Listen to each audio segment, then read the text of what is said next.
আসসালামু আলাইকুম ওয়া রাহমাতুল্লাহি ওয়া বারাকাতুহু। আজকে আমরা জানবো সফর অবস্থায় রোজা ভাঙ্গা যাবে কিনা। এ বিষয়ে ইসলাম কি বলে, যেহেতু আমাদের দেশে প্রায় ছুটি হতে যাচ্ছে, অধিকাংশ মিল ফ্যাক্টরিগুলো বন্ধ হবে, সকলেই সকলের কাছ থেকে কয়েকদিনের জন্য বিরত থাকবে, প্রতিষ্ঠানগুলো বন্ধ হয়ে যাচ্ছে। এমন তো অবস্থায় কোনো ভাই এবং বোন যারা রোজা রেখে দেশের এক প্রান্ত থেকে আরেক প্রান্তে চলতে হয়, তো এই মুসাফির অবস্থায় যাদের রোজা রাখাটা কষ্টকর হয়ে যায় তারা রোজা ভাঙতে পারেন।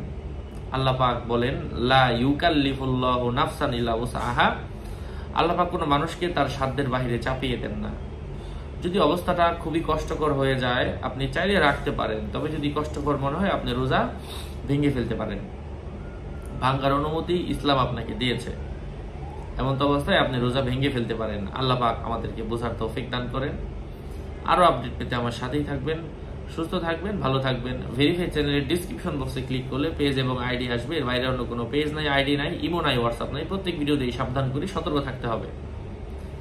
যাই হোক, এই জন্য যারা ট্রাভেলস করছেন, এক জায়গা থেকে আরেক জায়গায় ভ্রমণ করছেন, জায়গা পরিবর্তন করছেন, অবশ্যই আপনারা চাইলে রোজা ভাঙতে পারেন, তবে যদি সম্ভব হয় অবশ্যই রাখবেন। আসসালামু আলাইকুম।